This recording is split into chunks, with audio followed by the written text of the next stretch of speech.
One of the most difficult jobs in Nigeria or in the world today is speaking for or trying to defend the APC federal government. At this moment, for you to successfully defend the APC government, you must be a man without sense. You must be a man without common sense for you to succeed in defending the APC government at this moment. Even a child in the womb is really feeling the heat in what is going on in Nigeria. I'm going to allow you guys to watch the rest of the video and listen to what one of you went to national TV to open his mouth to talk in defending his nonsense. At this moment, enjoy the rest of the video. Don't forget, for more amazing updates, political news, please do well to subscribe and turn on your bell notification. Please share with us your own thoughts at the comment section and click on the like button. At this moment, enjoy the rest of the video. Thank you so much for watching. One of the most difficult jobs in Nigeria or in the world today is speaking for or trying to defend the APC federal government. Life is a people, a time. Yeah, but you haven't answered. You haven't defined the time. You haven't gotten to the answer of my question, which was that what Mr. President has done from the very day he took over power in his capacity as president has been a continuation of what he has done in his personal life, from the point he understands what it is to be a Nigerian, and he understands what the Nigerian dream is and how he can add value to it. What that has been is exactly the answer to the question you're asking. There is no country on earth that has all its problems solved. Yeah, but you haven't answered the question itself. Need for further existence. Mr. Ali, the question itself is yes, yes. Probably just not listening. You're probably just not listening well. I'm answering. Don't be confrontational. I'm not being confrontational. If you ask me a question, then let me answer. Don't try to tell me how to answer it. Don't do that. Go ahead. Don't do that. So go ahead. We've had an economy that we all agree has been managed poorly and wrongly for decades.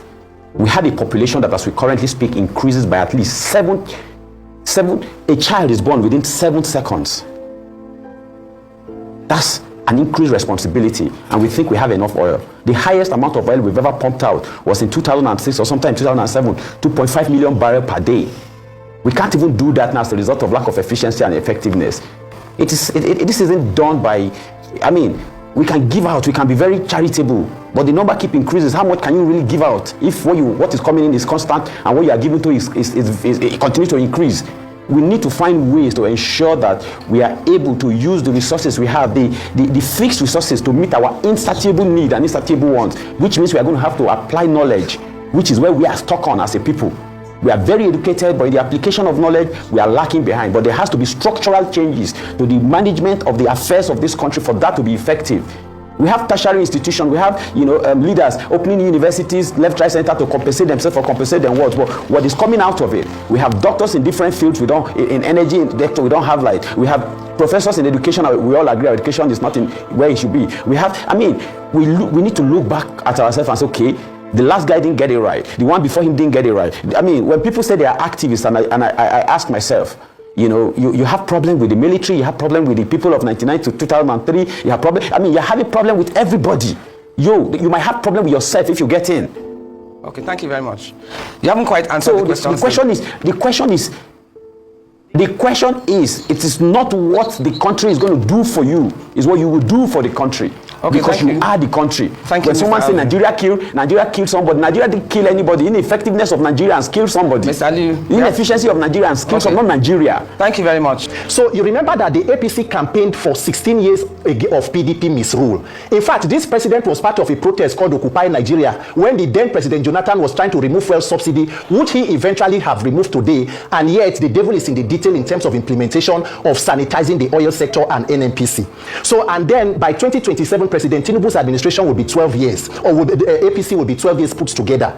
Imagine living in a government of renewed hope and experiencing the kind of unfortunate hopelessness that Nigeria is experiencing. So it is difficult for you to explain what the federal government, the APC-led government, is doing, but I can give you some.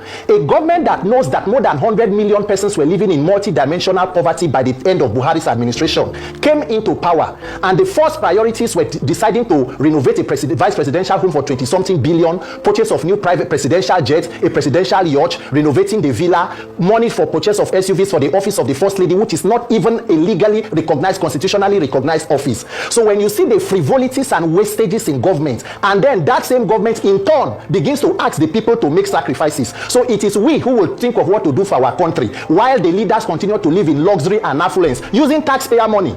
Look at the National Assembly. Immediately they came, they shared monies for themselves and purchased bulletproof SUVs, one for more than 160 million. Yet the minimum wage of that country is 70,000 naira. And that is a country where leaders are still demanding sacrifice from the people. So at what point does this sacrifice end? At what point does President Tinubu, his cabinet, the senators and his government begin to make sacrifices? The president is a former governor. He's on life pension from Lagos State. The vice president is a former governor. The senate president is a former governor. So with all the resources that are shared, 60% of Nigeria's corruption is administrative. Inflation of government contracts, budget padding. Who is sanitizing and fighting that corruption?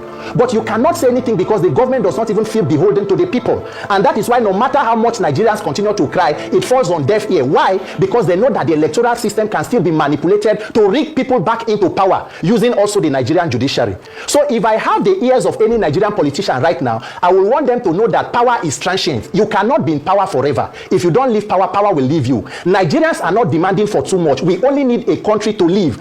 As a Nigerian youth, demanding for a better country, I'm not a criminal. There are non-criminals that are not being attended to. But once you voice out against the government, they come after you. So Nigerians must decide whether we want to live as slaves in this country or we want to live as freeborns. And that is why I'm telling you that this 30-day challenge must not end with just the 30-day rants. There must be maximum civil pressure on the authorities. Number one, we must reform our electoral process. That is the backbone of corrupt politicians. They know that they can meander their way into the public office without consequences and accountability. So if I'm talking to Nigerian politicians, I'm telling them, your time is up. You either do the right thing for this country or a generation of young Nigerian leaders will wake up and will succeed where you people have failed woefully and continue to fail us. Because Nigerians are hungry, Nigerians are dying, the tension is palpable and the frustration, and the leaders are completely detached from the reality. It is unfortunate, but we as Nigerians must find the wisdom and the courage to fix these institutions, or else we continue to remain victims of these institutions. Look, without mincing words, let us be very honest. Nigeria is in dire straits.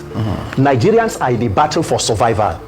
And if nothing else tells you the clear picture of what Nigerians are going through, few days ago, the presidential spokesperson, Mr. Bayo Ononuga, put out a statement that the president is on his way to France for a 2-week working visit. And while in France, what the president is trying to do is to get an appraisal of his government and to retreat and reflect on his own reforms. Meaning, after spending money in 2024-2025 budget to renovate the presidential villa, the vice president's home, the president's house in Dodan Barracks in Lagos and the vice president's home in Dodan Barracks, buying private jets, and in a country of 774 local governments, the commander-in-chief does not have a proper location in Nigeria to reflect, but the president jets out to reflect about his policies from a foreign country. The president wants to reflect about his policies and has yet to make a statement on the 30-day rant challenge of Nigerian youths calling for help, where the cost of living is killing the living. Tomorrow it is Uromi killing. Next tomorrow it is Benue, it is Ondo, it is Plateau. What exactly is going on in Nigeria is an outright lack of accountability. And that is why for this 30 days ranting challenge, it will not just end with ranting, it must be backed up with action. Nigerian youths need a system, an electoral system that can guarantee free, fair, credible and peaceful elections so that you can be able to elect proper leaders. And that is what my own call to the president is. Thank God his aide said he is a Democrat. The hallmark of every democracy are free and fair elections. The president has to commit to that process in 2027, where people will not be beaten out of polling units like it happened in Lagos in 2023, so that Nigerian youths can begin to live and not just exist or struggle to survive. What exactly is there as an incentive to be Nigerian today? The institutions are almost stacked against you. Law enforcement is almost against you. The judicial system is not where you can go. The market is not what you can even afford. There is just sheer hopelessness across board, and that is what you are seeing us do in these 30 days. And if anybody as a leader is listening, then they should be taking practical steps to resolving these issues, most importantly guaranteeing a free, fair and peaceful process in 2027, and that is what we must ensure.